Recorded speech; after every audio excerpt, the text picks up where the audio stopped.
Pemirsa, kasus kebocoran data pribadi kerap berulang di Indonesia. Kenapa ini bisa terus terjadi? Halo semua, nama gue Rehan, umur gue 17 tahun dan pekerjaan gue sekarang sebagai mahasiswa di Universitas IPB Bogor, angkatan 62. Halo, nama saya Reza, umur saya 36 tahun, pekerjaan saya wirausaha. Perkenalkan, nama saya Ade, saya sebagai barista di Calm Coffee Space, umur 35 tahun. Nama aku Jolia Muhammad Awad. Aku dari mahasiswa IPB angkatan 62. Umur aku 19 tahun. Perkenalkan, nama saya Ataya Triadi Handidito. Saya berasal dari SMA Kornita, tepatnya di kelas 10, dan saya berumur 15 tahun.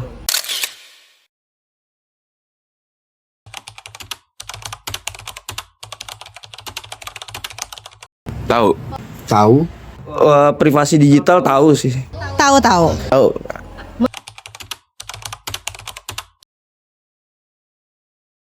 Jadi menurut gue privasi digital itu ya samanya dengan privasi di dunia nyata, tapi bedanya ini di era digital. Privasi digital itu tindakan sesuatu untuk melindungi data dirinya dari era digital yang semakin maju. Privasi digital itu lebih kepada keamanan dari setiap data individu orang yang ada di suatu negara ya. Privasi digital. Baru-baru ini aku dengar privacy digital itu katanya adalah hak seseorang untuk mengendalikan informasi pribadi di era digital.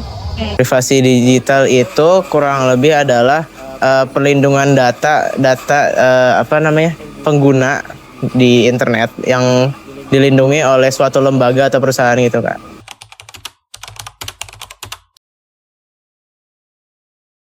Yang pertama itu kebocoran data KTP. Untuk kasus mungkin yang saya tahu kebocoran data nik KTP. Salah satu kasus kebocoran data pribadi itu termasuk saya nih korbannya dari kebocoran data pribadi. Belum lama ini saya dapat telepon dari salah satu penipu lah, oknum penipu menanyakan data NIB, data privasi dan segala macamnya yang saya udah tahu sebenarnya ini penipuan. Makanya saya nggak berikan data itu secara lengkap. Dan harusnya kan data itu data negara ya, data negara yang secure-nya itu harus benar-benar dijamin, data masyarakat tuh. Aku pernah dengar pada tahun 2023 data paspor warga negara Indonesia itu pernah bocor, teman-teman, dan itu informasi pribadi warga negara Indonesia ini dijual di situs gelap. Mungkin kasus kebocoran data di Kominfo ya, Kak, yang tahun-tahun kemarin itu.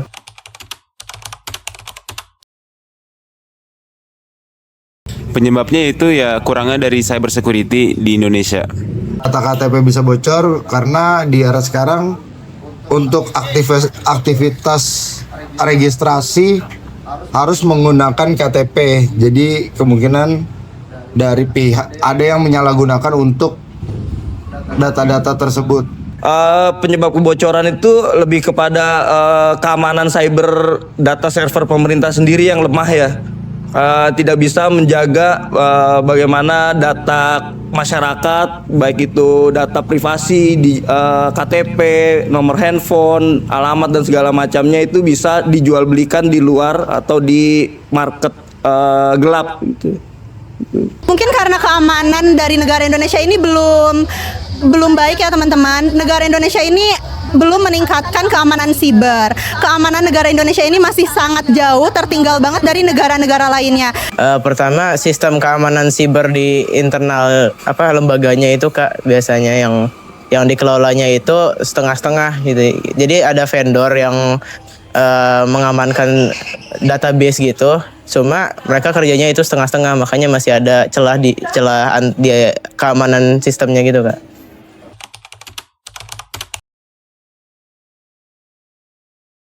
Ya, hal yang pemerintah bisa lakuin untuk mencegah ini ya adalah untuk meningkatkan cyber sekuritas di Indonesia. Saya rasa tidak cuma pemerintahnya doang sih, harus kitanya juga harus proteksi, harus lebih memilah-milah lagi mana yang pantas data kita diberikan atau tidak. Untuk menangani keamanan privasi digital di Indonesia itu lebih dari sebenarnya dari sisi pemerintah sendiri ya. Sisi pemerintah itu harus lebih bisa menjamin data servernya itu benar-benar secure dan oknum-oknum di dalamnya emang benar-benar punya kapabilitas untuk mengerjakan itu. Karena tidak dipungkiri juga ada oknum-oknum di dalamnya yang menjualkan data, memperjualbelikan data pribadi itu sendiri. Itu. Menurut aku pemerintah tuh harus menyiapkan satu tim khusus untuk meningkatkan keamanan siber. Karena negara lain tuh udah punya tim khusus untuk meningkatkan keamanan siber tersebut dan Indonesia belum punya. Pertama, misal kita ambil dari satu lembaga Kak, itu nyari vendornya itu yang benar-benar bisa bekerja sepenuhnya gitu dan memiliki pengalaman yang luas juga di dalam sektor privacy data gitu Kak. Dan dari kasus-kasus yang lain juga alasannya sama-sama juga Kak, karena vendornya juga yang melindungi sistem itu atau mengurusi sistem database gitu ya, setengah-setengah kerjanya Kak. Jadi mungkin yang bisa dilakukan adalah mencari vendor atau tenaga kerja untuk database itu yang berpengalaman Kak. Jadi kerjanya nggak setengah-setengah.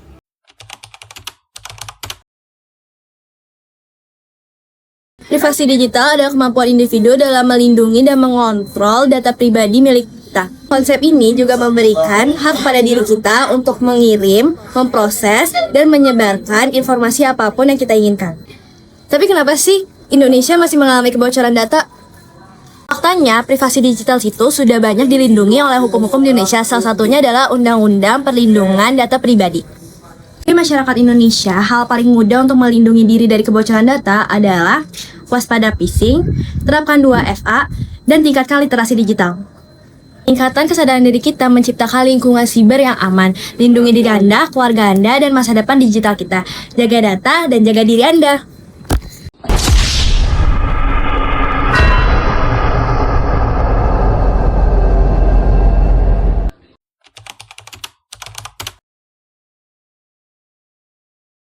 Kesan-kesan saya selama mengikuti kegiatan PJBL ini, saya merasa bahwa orang-orang di sekitar saya itu tahu apa itu privasi digital, tapi mereka belum menerapkan bagaimana menjaga privasi digital mereka. Maka dari itu, kita datang untuk memberikan pengertian atau edukasi terkait bagaimana sih menjaga privasi digital. Nah, pesannya itu semoga setelah adanya PJBL ini atau pengedukasian dari kelompok kita, semua masyarakat termasuk mahasiswa atau siswa lebih aware terkait dengan privasi digital.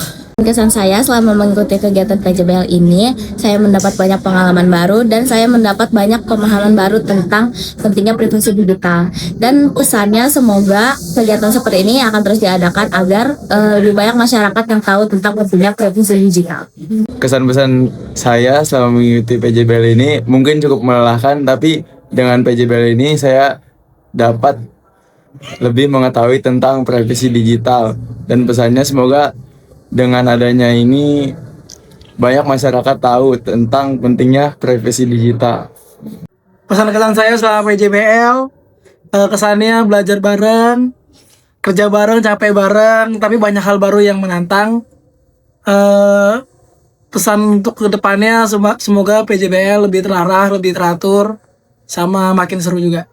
Pesan saya selama mengikuti kegiatan PJBL ini, saya jadi mengetahui beberapa pandangan masyarakat, siswa dan mahasiswa mengenai pentingnya privasi digital dalam kehidupan sehari-hari. Dan saya harap setelah kita edukasi melalui platform YouTube, mereka jadi lebih mengetahui seberapa penting sih privasi digital pada era 5.0.